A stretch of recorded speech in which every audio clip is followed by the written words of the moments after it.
रात गहराती जा रही थी। बारिश की हर बूंद के साथ रिया का डर भी बढ़ता जा रहा था। यह रास्ता जितना सुनसान था उतना ही खतरनाक लग रहा था।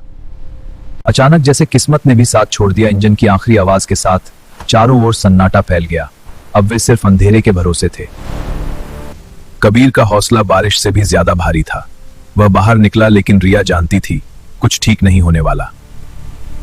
और तभी बिजली की एक चमक ने अंधेरे का पर्दा चीर दिया। उस पल रिया ने जो देखा वह सिर्फ एक इमारत नहीं थी, पर असली डर हवेली नहीं थी। डर था उस ऊपरी खिड़की में खड़ा वह साया जो शायद उन्हें देख रहा था। हवेली का दरवाजा मानो सदियों से किसी का इंतजार कर रहा था, आधा खुला हुआ और अंदर अंधेरा किसी जिंदा चीज की तरह सांस ले रहा था। जैसे ही उन्होंने अंदर कदम रखा, हवा भारी हो गई, धूल, सीलन और एक अजीब सी बदबू जो दिल को बेचैन कर दे। हर कदम के साथ फर्श की चरमराहट मानो कह रही हो यह जगह अब भी जाग रही है।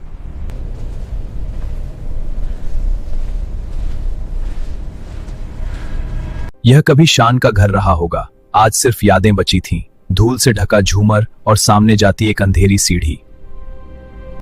रिया का डर अब शब्दों से बाहर आने लगा था। और कबीर उसे सिर्फ वहम समझ रहा था। यह सब तुम्हारा वहम है। नहीं, ये सच है। कबीर सीढ़ियां चढ़ गया और रिया अकेली रह गई उस अंधेरे के साथ जो अब उसे घूर रहा था। और तभी उसकी नजर पड़ी उस पुराने आईने पर, एक आईना जो शायद सिर्फ परछाइयां नहीं दिखाता। रिया धीरे धीरे आईने के पास पहुंची। आईना इतना गंदा था कि सच भी धुंधला लग रहा था। उसने कांपते हाथों से उसे साफ किया और जैसे ही उसका चेहरा साफ दिखा, आईने में उसके पीछे सीढ़ियों के पास एक लंबा काला साया खड़ा था। पीछे आने।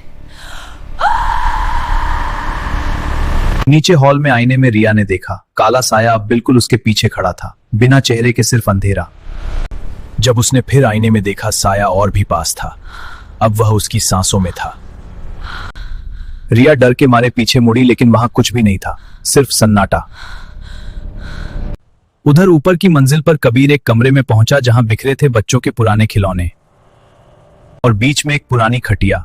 उस पर बैठी थी एक गुड़िया जिसकी आंखें नहीं थी।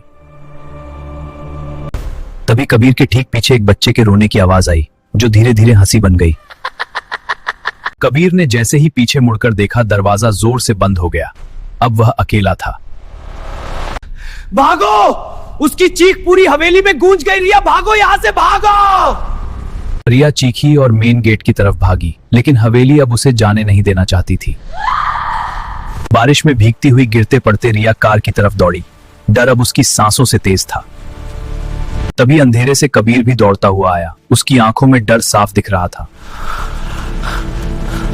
दरवाजे बंद हुए, चाबी घूमी, लेकिन इंजन सिर्फ संघर्ष कर रहा था। क्या हुआ? इंजन क्यों नहीं चल? पता नहीं, बार बार ट्राई कर रहा हूं। हवेली के दरवाजे पर वह काला साया खड़ा था और अब वह चल पड़ा था। और तभी इंजन जाग उठा, जैसे किस्मत ने आखिरी मौका दे दिया हो। कार पीछे मुड़ी और उस रास्ते से भाग निकली। हवेली अंधेरे में छूट गई। कुछ पल के लिए सब शांत हो गया, जैसे डर पीछे छूट गया हो। रिया ने पूछा, लेकिन कबीर कुछ नहीं बोला। उसका चेहरा पत्थर जैसा था। उसने बगल की सीट देखी, वह खाली थी, और फिर ड्राइविंग सीट की ओर देखा। तुम कबीर नहीं हो। दरवाजा खोला। उसे लगा शायद बाहर जिंदगी मिल जाए। जैसे ही रिया ने कार के बोनट को छुआ, अंधेरे से एक भयानक साया उभरा। ठंडी उंगलियां उसकी कलाई में ढस गईं। अब भागने का रास्ता नहीं था।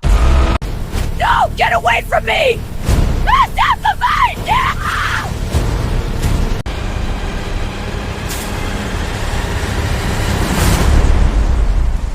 एक थके रुकवानी थी।